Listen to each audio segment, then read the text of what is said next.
Annonceurs, entrepreneurs, promoteurs et chefs d'entreprise, choisissez dès à présent votre meilleur partenaire média, Idéal Production. Idéal Production est basé à Cotonou au Bénin. Idéal Production, le partenaire exclusif de Sika TV en Afrique.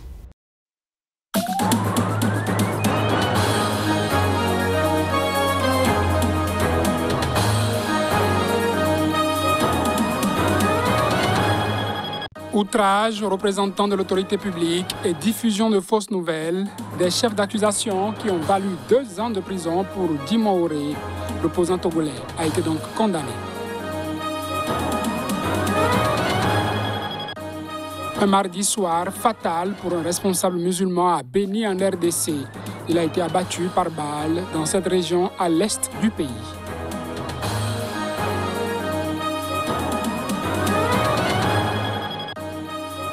Reprendre la publication des chiffres sur la Covid-19. C'est une recommandation d'un comité d'experts à la présidente tanzanienne. Leur publication avait été suspendue.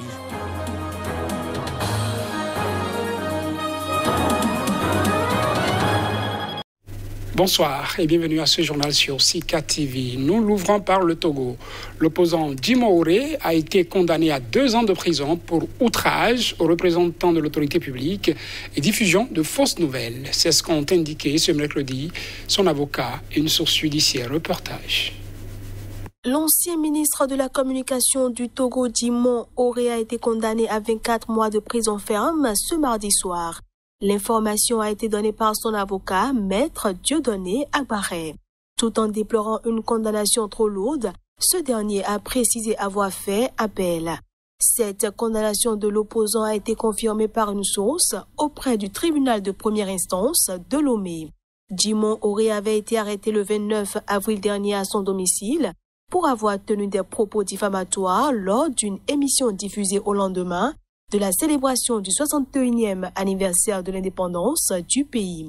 Il s'en était pris au bilan de l'oligarchie militaro-clanique des Yassingbe depuis 1963. Membre de l'opposition, Djimon Hore avait occupé les fonctions de ministre de la Communication entre mai 2010 et septembre 2013, après un accord signé entre son parti et le gouvernement. En 2014, il avait cependant fondé son propre parti politique, le Front des Patriotes pour la démocratie, dont il est le président. Fin novembre, 2 membres d'un important mouvement d'opposition avaient été arrêtés à Lomé, accusés d'atteinte à la sécurité intérieure de l'État et de groupement de malfaiteurs. Mi-décembre, les 2 opposants avaient été remis en liberté provisoire. Il est absent, mais un procès dans lequel il est poursuivi se tient en Côte d'Ivoire.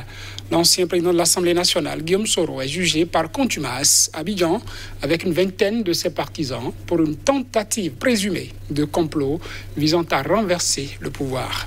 C'était en décembre 2019. Suivons.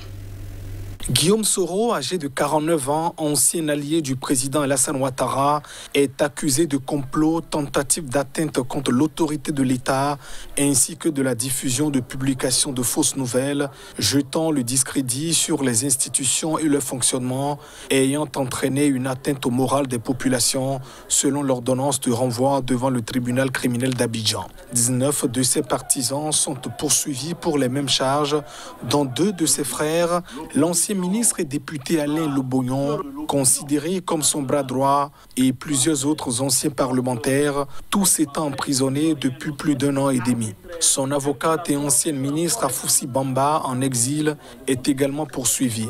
Ils encourent la prison à vie. Tous les mis en cause ont réfuté toutes les charges. Le collectif d'avocats qui défend Guillaume Soro a dénoncé dans un communiqué mardi un simulacre de procès et un règlement de compte politique visant à écarter l'ancien président de l'Assemblée nationale et les cadres de son mouvement des affaires publiques du pays. Pour lui, ce sera la prison à perpétuité, avait d'ailleurs déclaré en octobre 2020 le président ivoirien Alassane Ouattara au sujet de son ancien allié. En avril 2020, Guillaume Soro a été condamné à 20 ans de prison pour recel de détournement de deniers publics pour avoir tenté de s'approprier, selon la justice, une résidence achetée par l'État pour le loger lorsqu'il était Premier ministre. En République démocratique du Congo à présent, un responsable musulman a été tué par balle ce mardi soir à Béni. Il s'agit du deuxième assassinat du genre depuis mai dans cette région de l'Est du pays où un groupe islamiste est accusé du massacre de milliers de civils depuis 2014. Nouvel assassinat de responsables musulmans à Béni. Cheikh Moussa Djamali a été fusillé alors qu'il revenait de la prière du soir. Une personne non identifiée a tiré sur lui et s'est éclipsée dans la nature. L'information a été confirmée par le maire du territoire de Béni, Donat Kibwana, et le représentant de la communauté islamique du Congo pour la ville de Béni, Cheikh Mustafa Machongani. La victime était le responsable de la mosquée de Mavivi, située à 10 km de Béni, non loin de l'aéroport de cette ville, et de la principale base de la mission onusienne MONUSCO dans la zone. Le 1er mai dernier, un autre responsable musulman local, imam dans la grande mosquée de la ville, avait été tué dans les mêmes circonstances. Selon le représentant de la communauté islamique du Congo pour la ville de Béni, c'est le même mode opératoire qu'avec Cheikh Ali Amini, tué début mai.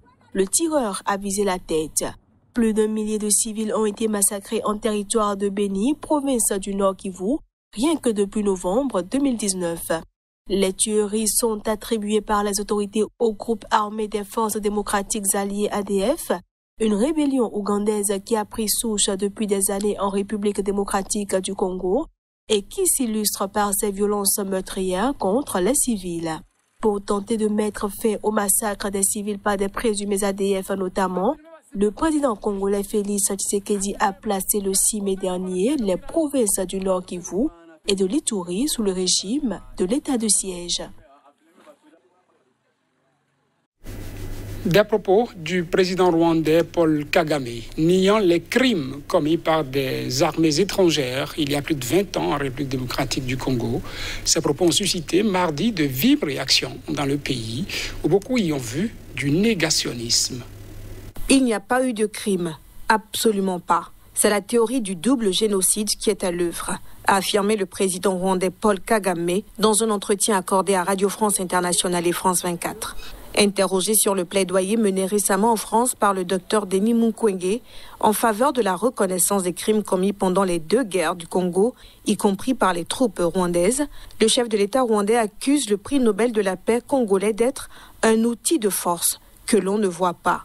En RDC, les réactions se sont multipliées ces dernières heures pour dénoncer une forme de mépris du président rwandais par rapport aux victimes de ces crimes. En écoutant les propos de Paul Kagame, j'ai ressenti du dégoût et une grande douleur, a confié Tatiana Mukanire, coordonnatrice nationale du Mouvement national des survivantes des violences sexuelles, créée par le prix Nobel de la paix. Entre 1996 et 2002, des armées du Rwanda, de l'Ouganda et du Burundi ont fait régner la terreur et des campagnes d'épuration des populations civiles.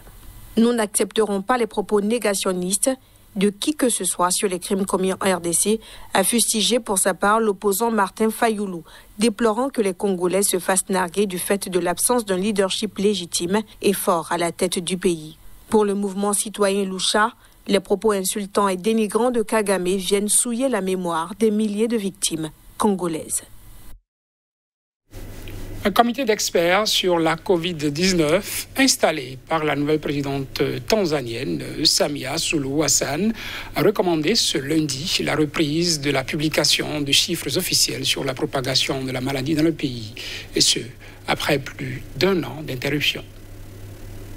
Dans leurs recommandations remises lundi à la chef de l'État, les experts ont affirmé que le gouvernement devrait fournir des statistiques précises sur le Covid-19 au public, mais aussi à l'Organisation mondiale de la santé pour que les citoyens aient des informations correctes sur la maladie et respecter les accords internationaux. Les experts affirment que la Tanzanie a enduré 2 vagues graves de coronavirus et fait face à une possible 3e vague. Il conseille également au gouvernement de proposer des vaccins approuvés par l'OMS aux travailleurs de première ligne, aux personnes âgées et aux personnes avec des risques de comorbidité. L'ancien président John Magufuli, décédé le 18 mars dernier, n'avait eu de cesse de minimiser la pandémie s'en remettant aux prières pour vaincre le virus et déclarant les vaccins potentiellement dangereux. Depuis avril 2020, la Tanzanie n'a pas publié de statistiques sur l'épidémie. Les derniers chiffres faisaient état de 609 cas de contamination et 16 décès. La vice-présidente Samia Suluhu Hassan, qui lui a succédé, a pris le contre-pied de sa politique, estimant qu'il n'est pas bon d'ignorer le Covid-19. Nous ne pouvons pas le rejeter ou l'accepter sans les conclusions de la recherche scientifique, avait déclaré début avril la présidente, qui apparaît en public avec un masque, en annonçant la création d'un groupe de travail pour conseiller son gouvernement sur la gestion de la pandémie.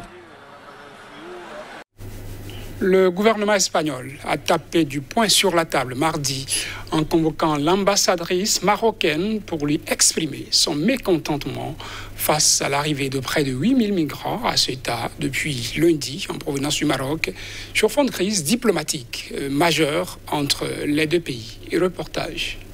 De jeunes Marocains ainsi que des migrants subsahariens tentent de traverser à la nage pour rejoindre l'enclave espagnole de Ceuta au Maroc. Près de 8000 migrants sont arrivés depuis dans l'enclave espagnole de Ceuta, dont 4000 ont été renvoyés au Maroc, selon les chiffres actualisés publiés par le ministère espagnol de l'Intérieur. Madrid a haussé le ton et rappelé à l'ambassadrice du Maroc que le contrôle des frontières a été et doit rester de la responsabilité partagée des deux pays. À Rabat, le ministère des Affaires étrangères marocain a annoncé le rappel immédiat pour consultation de son ambassadrice. Face à la gravité de la situation, le Premier ministre espagnol, le socialiste Pedro Sánchez, est arrivé à Ceuta où il a été accueilli par les huées de quelques dizaines de résidents, selon les images mises en ligne par le journal local. Cet afflux soudain de migrants irréguliers est une grave crise pour l'Espagne et pour l'Europe, avait-il ajouté, alors que Ceuta et Melilla sont les seules frontières terrestres entre l'Afrique et l'Union européenne. Bruxelles a exprimé à l'Espagne sa solidarité et a appelé le Maroc, par la voix de la commissaire européenne Yael Johnson, à empêcher les départs irréguliers depuis son territoire. Cette crise migratoire sans précédent pour l'Espagne, dont le Maroc est un allié clé dans la lutte contre l'immigration clandestine, intervient alors que les relations diplomatiques entre les deux pays se sont envenimées depuis l'accueil fin avril par l'Espagne du chef indépendantiste sahraoui du Front Polisario, Brahim Ghali, pour y être soigné du Covid-19. C'est la fin de ce journal. Merci de l'avoir suivi. Nos programmes se poursuivent sur Sika TV.